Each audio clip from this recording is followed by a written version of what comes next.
Hello everyone, কেমন আছো সকলে? আমি সঞ্জয়, তোমরা দেখছো এমএসসি এডু টিউটর। আজকে আমরা প্রেজেন্ট পারফেক্ট কন্টিনিউয়াস টেন্সের 3 নম্বর পার্ট করব। ঠিক আছে, আমরা টেন্স যে শুরু করেছিলাম, টেন্সের এর আগে দুটো ক্লাস হয়ে গেছে, present indefinite, present continuous, present perfect. আজকে আমরা করব প্রেজেন্ট পারফেক্ট কন্টিনিউয়াস টেন্স। চলো তাহলে শুরু করা যাক।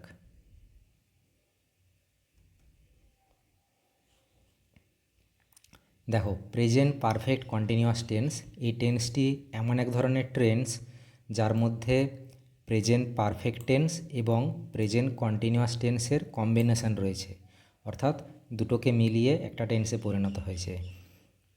এর সংজ্ঞাটা আমরা দেখব। এর সংজ্ঞা কি?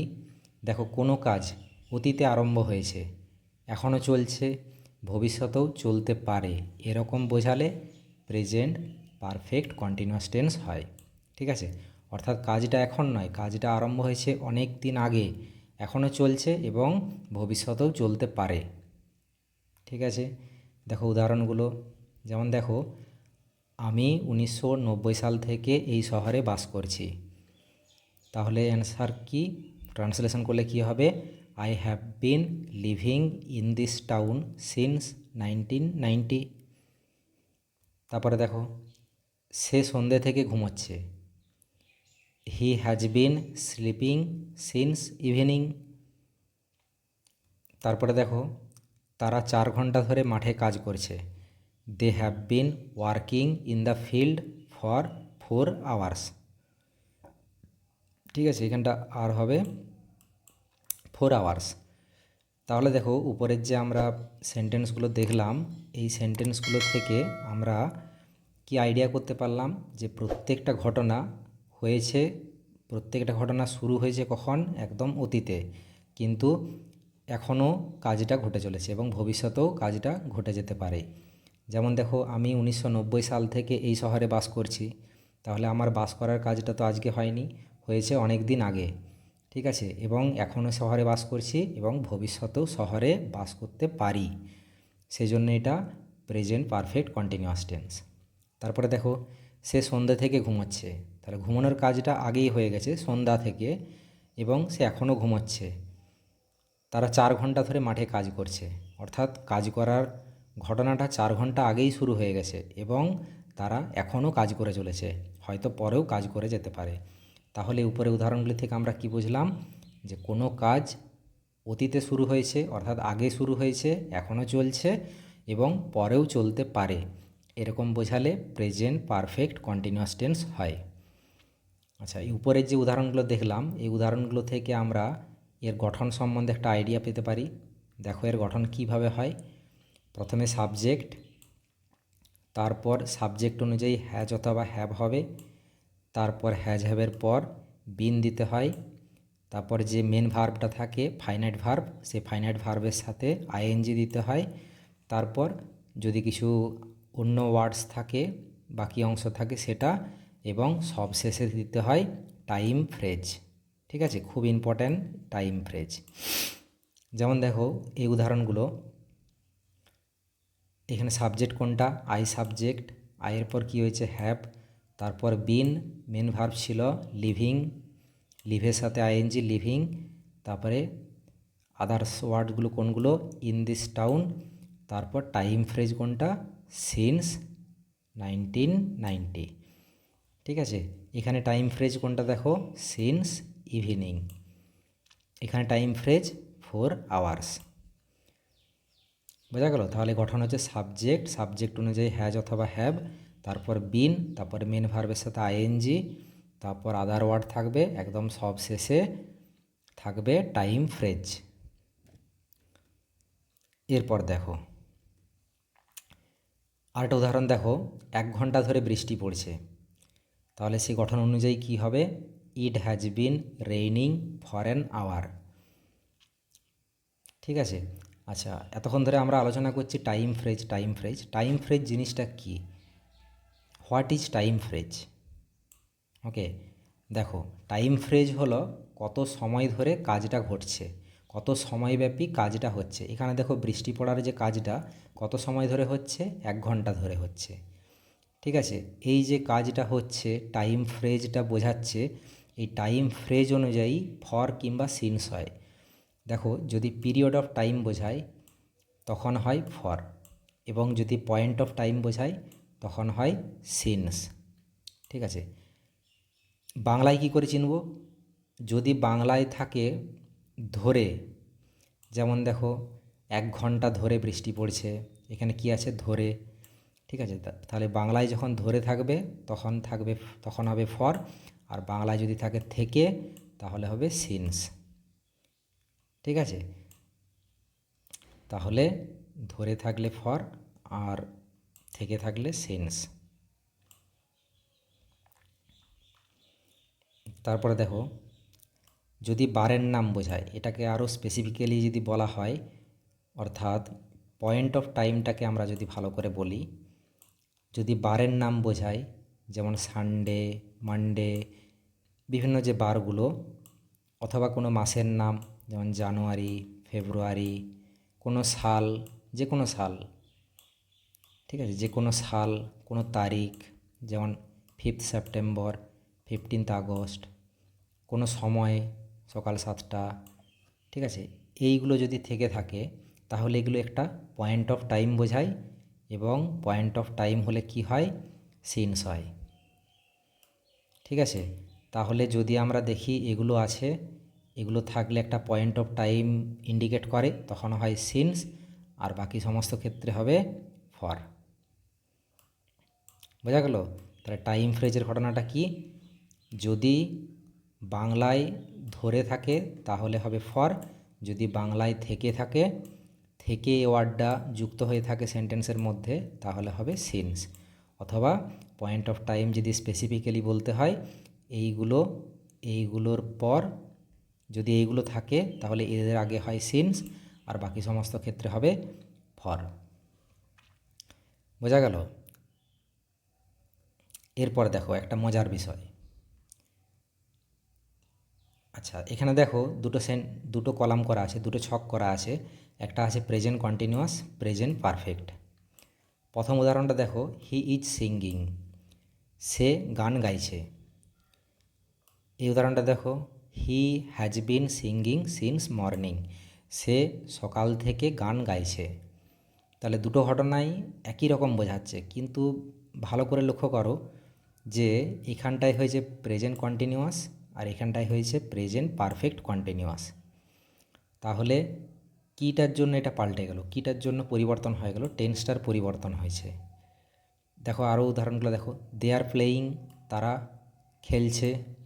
দে have been playing for an hour, তারা 1 ঘন্টা ধরে খেলছে।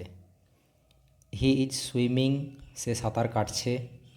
হি has been swimming for an hour, for 1 hour.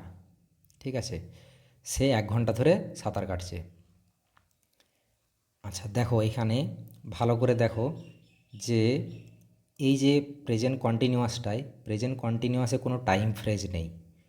ঠিক আছে, কিন্তু প্রেজেন্ট পারফেক্ট কন্টিনিউয়াসে একটা টাইম ফ্রেজ রয়েছে, মর্নিং, 1 ঘন্টা ধরে। ঠিক আছে, 1 ঘন্টা ধরে। এই যে এই টাইম ফ্রেজগুলোর জন্য টেন্সটা পাল্টে গেছে। দেখো যদি প্রেজেন্ট কন্টিনিউয়াসে, অর্থাৎ কোনো টেন্সে যদি টাইম ফ্রেজ না থাকে তখন সেটা হয়ে যাবে প্রেজেন্ট কন্টিনিউয়াস। আবার প্রেজেন্ট কন্টিনিউয়াসের সাথে যদি টাইম ফ্রেজ যুক্ত হয়ে যায় তাহলে সেটা হয়ে যাবে প্রেজেন্ট পারফেক্ট কন্টিনিউয়াস।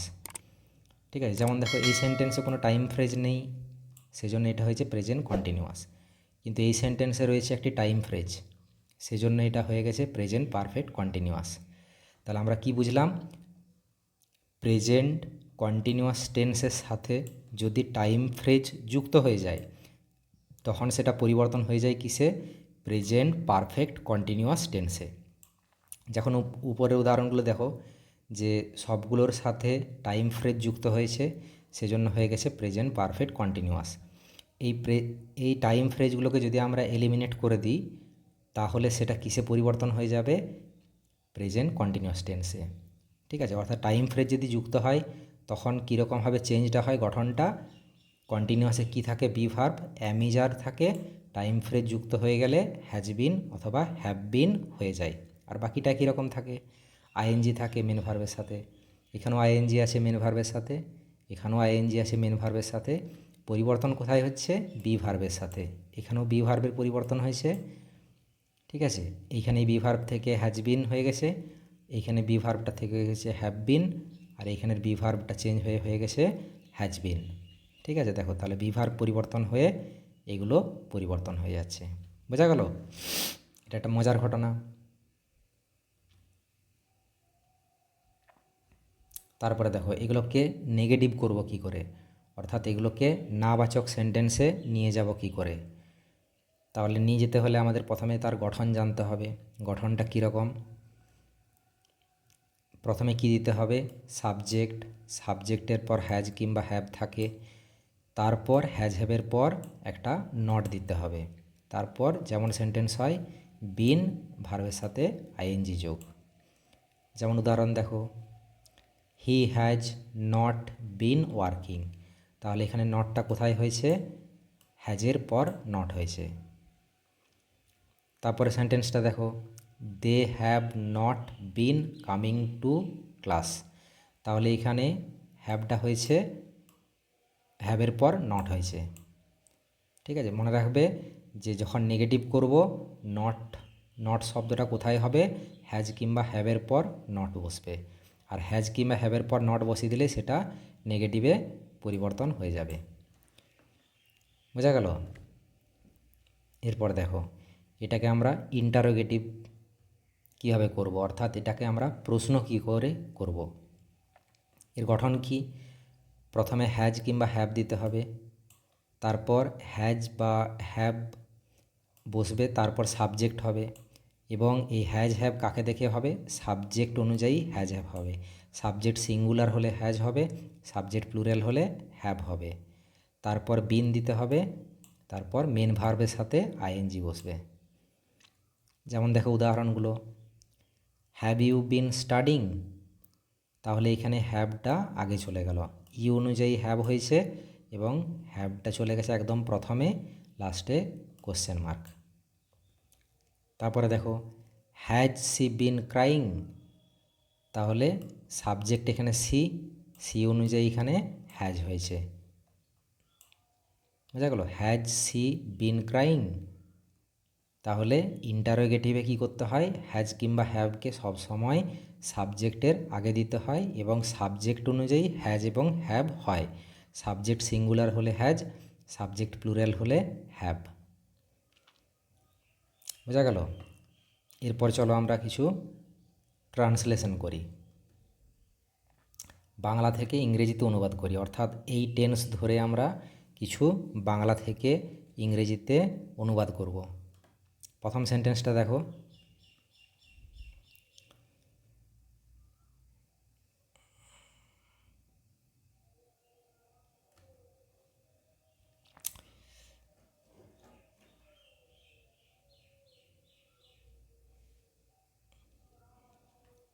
দেখো প্রথম সেন্টেন্সটা দেখো, গতকাল থেকে মুষলধারে বৃষ্টি হচ্ছে, তাহলে এটাকে ট্রান্সলেশন করলে কি হবে, it has been raining cats and dog since yesterday. দেখো থেকে আছে, থেকে থাকলে কি বললাম, সিন্স হয়, তাহলে গতকাল থেকে মুষলধারে বৃষ্টি হচ্ছে, it has been raining cats and dogs, মুষলধারের ইংরেজি cats and dogs, since yesterday. তারপরে দেখো 3 ঘন্টা ধরে ছেলেটি পরীক্ষা দিচ্ছে, the boy has been taking the examination for 3 hours. তাহলে এখানে দেখো ধরে শব্দটা আছে, বাংলায় ধরে থাকলে কি হয়, ফর হয়, তাহলে the boy has been taking the examination for 3 hours. তারপরে দেখো 1 মাস ধরে তুমি কিছুই লিখছো না, ধরে আছে, ভালো করে দেখো ধরে, তাহলে এটাকে ইংরেজি করলে কি হবে, you have not been writing anything for a month. ঠিক আছে, টাইম ফ্রেজ এখানে এ মান্থ এবং তার জন্য হয়েছে ফর, যেহেতু ধরে আছে। তারপরে দেখো, তারা কি সকাল থেকে এখানে কাজ করছে? তারা কি সকাল থেকে এখানে কাজ করছে? তাহলে এখানে কি আছে? থেকে। থেকের জন্য কি হবে? Have they been working here since morning. তাহলে এটা কোশ্চেন মার্ক যেহেতু আছে, ইন্টারোগেটিভ সেন্টেন্স, সেজন্য হ্যাভটা আগে চলে গেছে, এবং যেহেতু থেকে রয়েছে সেজন্য হয়েছে সিন্স। তারপরে দেখো, সকাল থেকে কি বৃষ্টি হচ্ছে? এটাও ইন্টারোগেটিভ সেন্টেন্স, যেহেতু থেকে রয়েছে, তাহলে কি হবে answer? Has it been raining since morning. তাহলে থেকের জন্য কি হয়েছে? সিন্স। বোঝা গেল? এবং ইটের জন্য হয়েছে হ্যাজ, যেহেতু ইন্টারোগেটিভ সেন্টেন্স হ্যাজ হ্যাভ দিয়ে শুরু হয়েছে। বোঝা গেল? এরপর আমরা কিছু এক্সারসাইজ করব। দেখো কী বলেছে, fill in the blanks with the correct form of verbs in present perfect continuous tense. অর্থাৎ প্রেজেন্ট পারফেক্ট কন্টিনিউয়াস টেন্স দিয়ে শূন্যস্থানগুলো পূরণ করতে হবে। যেমন দেখো প্রথম সেন্টেন্সটা, হি ড্যাশ, ব্র্যাকেটে দেওয়া আছে নট, আর মেন ভার্ব রয়েছে স্লিপ, তাহলে he dash well for the last few days. তাহলে এটাই কি করতে হবে? এটাকে নেগেটিভ সেন্টেন্সে নিয়ে যেতে হবে, এবং মেন ভার্ব রয়েছে স্লিপ। তাহলে অ্যান্সার কী হবে? He has not been sleeping well for the last few days. তারপরে দেখো, ড্যাশ ইউ ড্যাশ, ব্র্যাকেট রয়েছে wait for me since 5 PM। তাহলে এখানে মেন ভার্ব রয়েছে ওয়েট, কি হবে? যেহেতু ইউ রয়েছে সাবজেক্ট, ইউ অনুযায়ী কোন ভার্ব হবে? হ্যাভ। তাহলে কি অ্যান্সারটা হলো? Have you been waiting for me since 5 PM। তাহলে ইউর আগে হয়েছে হ্যাভ, এবং তারপর বিন ওয়েটিং, ওয়েটের সাথে আইএনজি বসেছে। তারপরে দেখো, what dash she dash do since morning. তাহলে মেন ভার্ব রয়েছে ডু, একই রকম কি হবে? What has she been doing. She এর জন্য হ্যাজ হয়েছে, তারপর বিন বসেছে এবং ডু ভার্বের সাথে আইএনজি হয়েছে, সিন্স মর্নিং। বোঝা গেল? তারপরে দেখো, we dash try to fix the machine for 2 hours। বলে এখানে মেন ভার্ব রয়েছে ট্রাই, তাহলে কি হবে? We have been trying to fix the machine for 2 hours। তাহলে উই যেহেতু প্লুরাল, সেজন্য প্লুরাল ভার্ব হয়েছে হ্যাভ। তারপরে দেখো, মাই প্যারেন্টস ড্যাশ, ব্র্যাকেট রয়েছে ওয়াচ, অর্থাৎ মেন ভার্ব রয়েছে watch news since dinner time. তাহলে বলো ব্র্যাকেটে কী হবে? এই ড্যাশটাই কি বসবে? My parents have been watching the news since dinner time. বোঝা গেল? তাহলে এখানেই আমাদের প্রেজেন্ট পারফেক্ট কন্টিনিউয়াস টেন্স এখানেই শেষ হলো। এর পরের ক্লাসে আমরা পাস্ট টেন্স নিয়ে আসবো। আশা করছি ভিডিওটা সকলেরই ভালো লাগবে। যদি ভালো লেগে থেকে থাকে তাহলে একটা লাইক দিয়ে দিও, কমেন্ট করে দিও, আর বন্ধুদের সাথে শেয়ার করে দিও। ঠিক আছে, দেখা হবে পরের ক্লাসে। Stay healthy, stay positive. By.